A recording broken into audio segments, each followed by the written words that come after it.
Au cœur même de l'Asie centrale se trouve un pays au paysage remarquable. Et surtout, habité par des gens d'une gentillesse et d'un accueil exceptionnel. Cet endroit offre sans doute l'un des regards les plus directs pour comprendre l'Asie centrale. Une terre pleine de mystères, d'histoires et de récits enfouis. Il s'agit de l'Ouzbékistan, officiellement appelé la République d'Ouzbékistan. Aujourd'hui, ce pays est l'un des 7 États turquiques indépendants. Il y a une trentaine d'années, il a retrouvé sa souveraineté en se séparant de l'Union soviétique. Avec une superficie d'environ 447 400 km², l'Ouzbékistan est un vaste territoire. Cependant, une grande partie de ces terres est constituée de déserts et de montagnes, ce qui rend certaines zones impropres à l'habitation.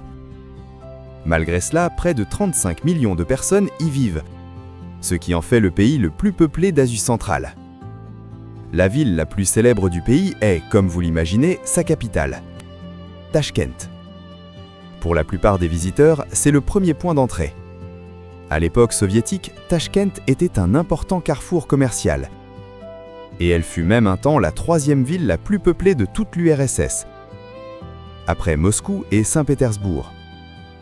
Aujourd'hui, elle compte environ 3 millions d'habitants. L'Ouzbékistan est enclavé, sans accès à la mer, seulement bordé par des fleuves et des lacs. Parmi eux se trouve la mer d'Aral, autrefois considérée comme le 4e plus grand lac du monde. Au fil du temps, elle s'est considérablement rétrécie, passant de ce qu'on appelait une mer à une étendue d'eau bien plus modeste. Voici quelque chose de fascinant. L'Ouzbékistan est littéralement un pays d'or. Et ce n'est pas une simple figure de style. Il se classe au 4e rang mondial des producteurs d'or. En plus de l'or, le pays regorge de ressources naturelles comme l'uranium. Ces terres fertiles le placent également parmi les 5 premiers producteurs mondiaux de coton. Ajoutez à cela le gaz naturel, le pétrole et le charbon, et vous commencez à comprendre sa puissance économique. Aujourd'hui, l'Ouzbékistan exporte ses ressources vers des pays comme la Chine, le Kazakhstan, la Russie et la Turquie, ce qui en fait une nation relativement prospère à l'échelle régionale. En survolant rapidement son histoire, l'Ouzbékistan fut autrefois l'un des centres de vie et de commerce les plus importants d'Asie centrale. Il servait de plaque tournante le long de la route de la soie reliant la Chine à l'Europe. Avec le commerce vint l'échange culturel, rendant la région incroyablement vivante et diverse. Sa richesse et son importance stratégique attirèrent des conquérants puissants comme Alexandre le Grand et Gengis Khan. Les Mongols en particulier laissèrent une marque indélébile, dévastant une grande partie de la région durant leur conquête. Après Gengis Khan, le grand souverain turc Tamerlan, Timur, s'éleva au pouvoir et établit sa domination sur ces terres. Tamerlan avait un profond respect pour l'art et la culture. Il rassembla des savants et des philosophes du monde entier à Samarcande, en faisant un centre d'apprentissage et de culture. Cependant, dès le XVIe siècle, la route de la soie avait perdu une grande partie de son prestige d'antan. L'Ouzbékistan commença à connaître des difficultés économiques et lutta pour son indépendance face à l'expansion russe. Finalement, au XVIIIe siècle, la région tomba sous le contrôle de l'Empire russe.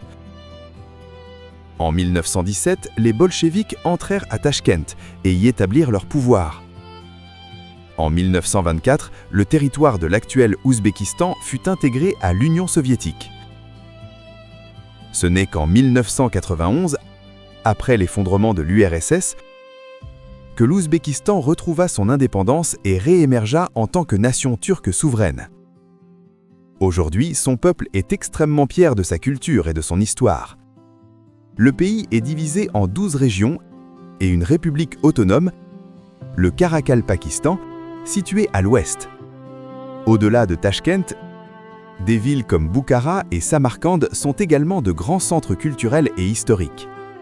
Géographiquement, l'Ouzbékistan partage des frontières avec l'Afghanistan et le Turkménistan au sud, le Kirghizistan et le Tadjikistan à l'est, et le Kazakhstan au nord et à l'ouest. S'y rendre est relativement facile. Un vol d'Istanbul à Tachkent dure environ 4h15. Pour les touristes, l'Ouzbékistan offre une entrée sans visa pour un séjour allant jusqu'à 30 jours. En revanche, si vous prévoyez de vous installer à long terme, vous aurez besoin à la fois d'un permis de résidence et d'un permis de travail. Et bien sûr, apprendre l'ouzbek, la langue officielle, vous facilitera grandement la vie. Cela dit, l'ouzbek et le russe sont largement parlés. Fait intéressant, si vous parlez turc ou azerbaïdjanais, vous constaterez qu'il est étonnamment facile de communiquer, car ces langues partagent de nombreuses similitudes. Plus de 90% de la population se déclare musulmane. Ainsi, l'Ouzbékistan peut aussi être décrit comme une nation turque musulmane. Malgré ses traditions profondément ancrées, l'Ouzbékistan est également un pays assez moderne. Les gens jouissent d'une liberté dans leur façon de s'habiller et de pratiquer leurs croyances. Bien que certains puissent penser que le pays est dangereux en raison de sa proximité avec des pays comme l'Afghanistan, cette perception ne reflète pas la réalité.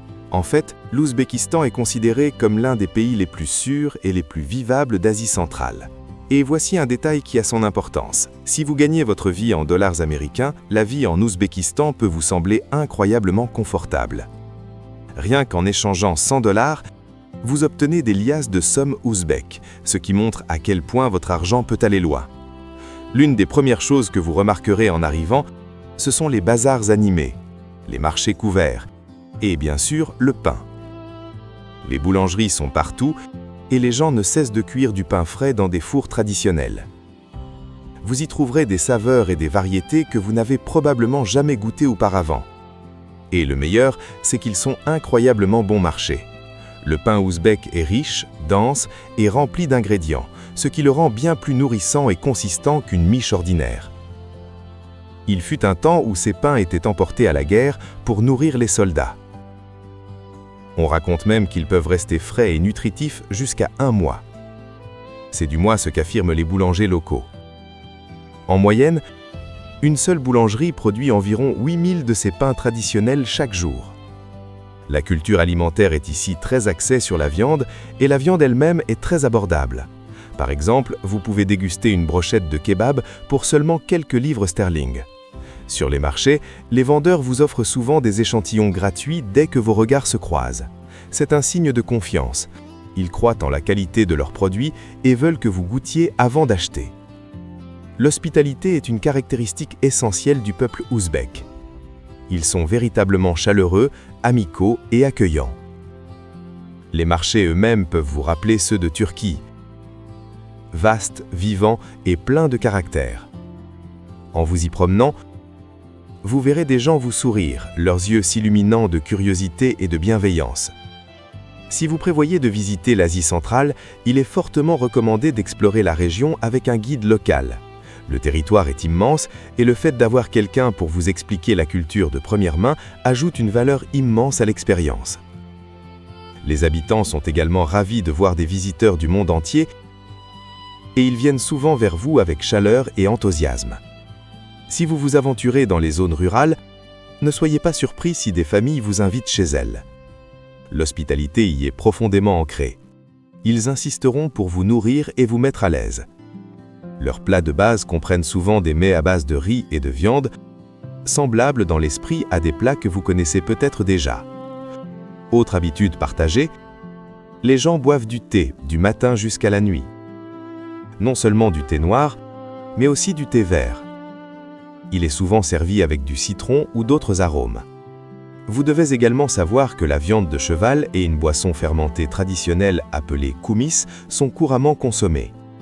Si vous êtes invité chez quelqu'un, surtout dans un appartement, il est de coutume d'enlever vos chaussures à l'entrée.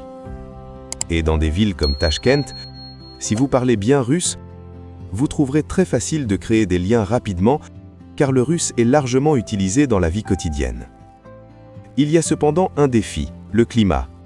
Si vous envisagez de voyager en plein été, réfléchissez-y à 2 fois. Des villes comme Tachkent, Bukhara et Samarcande peuvent devenir extrêmement chaudes et humides, avec des températures dépassant les 50 degrés Celsius. Pour une expérience plus confortable, visiter entre août et novembre est souvent un meilleur choix.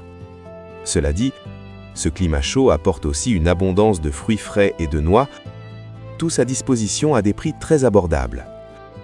Combiné à son riche héritage sur la route de la soie, l'Ouzbékistan continue d'attirer des visiteurs du monde entier, faisant de lui l'un des véritables joyaux touristiques d'Asie centrale. Dans des villes comme Bukhara, Tachkent et Samarcande, la vie en Ouzbékistan ne ralentit pas quand le soleil se couche. Les soirées sont pleines d'énergie, avec innombrables endroits offrant à la fois divertissement et excellente cuisine. Vous pourriez être attablé dans un restaurant en train de savourer votre mena et soudainement voir des danseurs ouzbeks exécuter leur routine traditionnelle en pleine place. Et honnêtement, en matière de beauté visuelle pure, les danseurs d'Asie centrale peuvent facilement éclipser de nombreux styles européens. Il y a quelque chose d'incroyablement élégant chez eux. Les danseurs semblent glisser sur scène comme des cygnes, vêtus de costumes traditionnels chatoyants qui captent la lumière à chaque mouvement. En ce qui concerne l'alcool, il n'y a pas de restriction réelle non plus. Le soir, vous pouvez déguster de la vodka, du whisky ou tout ce qui vous plaît, que vous préfériez une soirée tranquille ou quelque chose de plus animé. Au-delà des lieux traditionnels, les boîtes de nuit offrent un aspect plus intense de la vie nocturne. Les Ouzbeks aiment vraiment s'amuser. Et surtout le week-end, les clubs sont bondés.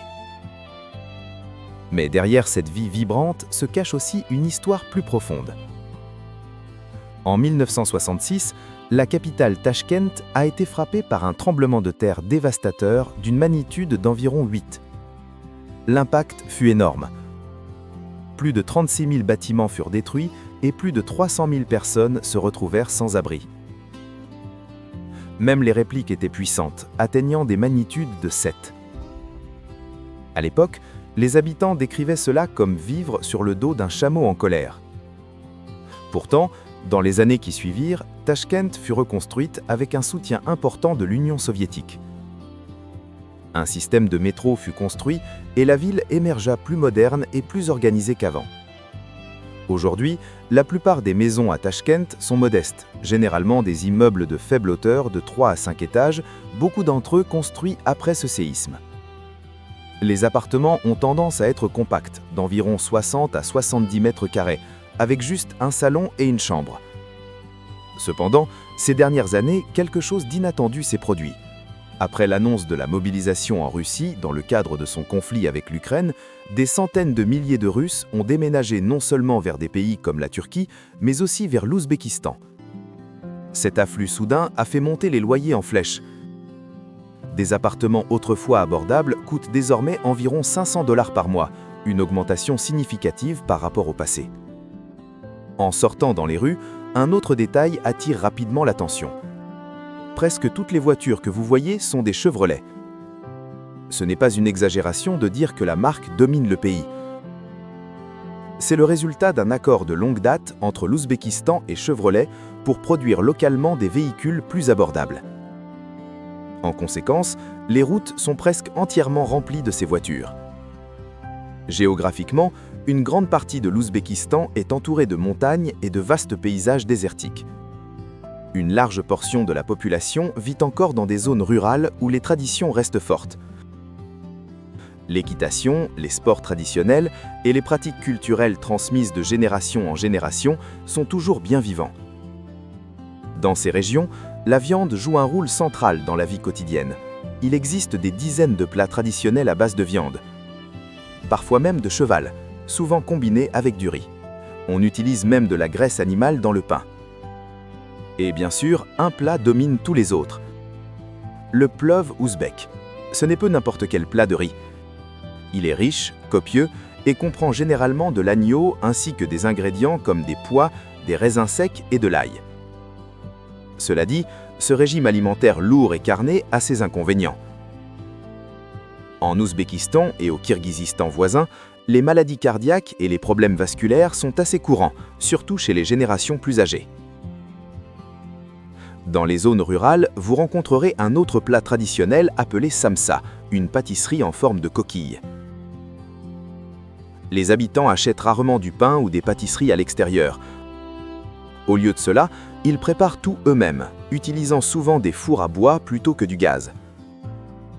Cette méthode de cuisson joue un grand rôle dans la saveur si riche et authentique de la cuisine ouzbèque.